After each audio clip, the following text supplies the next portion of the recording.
Abu Bakar, pilar kesetiaan di samping sang Nabi.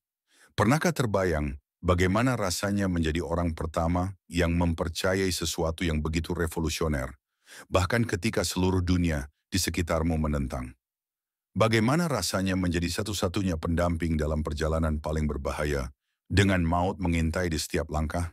Inilah kisah Abu Bakar As-Siddiq, sang sahabat sejati yang tak pernah ragu, bahkan ketika keraguan merayapi setiap hati. Di tengah teriknya gurun pasir Mekah, hiduplah seorang pria yang dikenal luas karena kejujuran dan integritasnya. Abdullah bin Abi Quhafah, yang kelak akan lebih dikenal dengan gelar Abu Bakar As-Siddiq, sang pembenar. Sebelum Nabi Muhammad SAW menerima wahyu, persahabatan antara keduanya sudah terjalin erat. Mereka sering bertukar pikiran, dan Abu Bakar selalu mengagumi keluhuran budi pekerti Muhammad. Suatu hari, berita mengejutkan sampai ke telinga Abu Bakar. Muhammad, sahabatnya, menyatakan diri sebagai utusan Allah. Tanpa ragu sedikit pun, tanpa pertanyaan atau keraguan, Abu Bakar langsung membenarkan dan mempercayai kenabian Muhammad. Ia adalah orang dewasa pertama yang memeluk Islam, sebuah kesaksian luar biasa atas keyakinan mutlaknya. Gelar Asy-Siddiq pun melekat padanya sejak saat itu, karena kesaksiannya yang jujur dan tulus. Perjalanan Islam di Mekah penuh dengan cobaan dan tantangan. Kaum kafir Quraisy menentang keras ajaran Nabi, menyiksa dan menganiaya para pengikutnya. Namun Abu Bakar tak pernah goyah. Ia selalu berada di sisi Nabi, melindunginya, mendukungnya, dan mengorbankan hartanya demi kaum muslimin yang tertindas.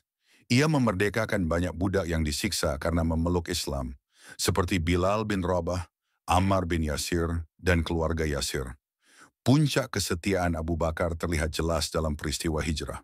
Ketika Mekah menjadi terlalu berbahaya bagi Nabi, Allah memerintahkan beliau untuk berhijrah ke Madinah. Dalam perjalanan yang penuh risiko itu, Abu Bakar adalah satu-satunya teman seperjalanan Nabi Muhammad SAW. Mereka berdua bersembunyi di Gua Tsur selama 3 hari, dikejar-kejar oleh kaum Quraisy. Dalam kegelapan dan ketidakpastian itu, Abu Bakar tak menunjukkan rasa takut, justru mengkhawatirkan keselamatan Nabi. Diceritakan bahwa ia menutup semua lubang di gua dengan kakinya agar tidak ada binatang yang membahayakan Nabi. Setibanya di Madinah, Abu Bakar terus menjadi penasihat terdekat Nabi dan aktif berpartisipasi dalam setiap aspek pembangunan masyarakat Muslim. Ia ikut serta dalam berbagai peperangan, menunjukkan keberanian dan keteguhan iman. Setelah Nabi Muhammad SAW wafat, umat Islam dihadapkan pada masa yang penuh gejolak. Banyak yang merasa kehilangan arah, bahkan ada yang murtad. Namun Abu Bakar dengan tegas berdiri tegak. Dengan pidatonya yang terkenal, ia mengingatkan umat. Barang siapa menyembah Muhammad, maka ketahuilah bahwa Muhammad telah wafat. Dan barang siapa menyembah Allah, maka sesungguhnya Allah Maha Hidup dan tidak akan mati. Abu Bakar kemudian diangkat sebagai khalifah pertama umat Islam, melanjutkan kepemimpinan Nabi.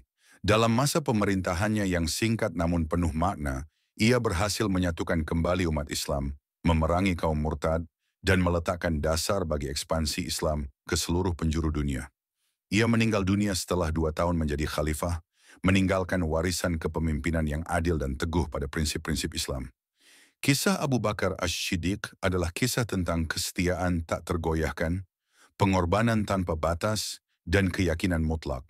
Ia adalah teladan sejati bagi setiap Muslim, sosok yang selalu mengutamakan kebenaran dan tak pernah ragu membela agama Allah, bahkan di saat-saat paling sulit sekalipun. Kisah siapa lagi yang ingin kamu dengarkan dari para sahabat Nabi Muhammad SAW? Tulis di komentar, ya.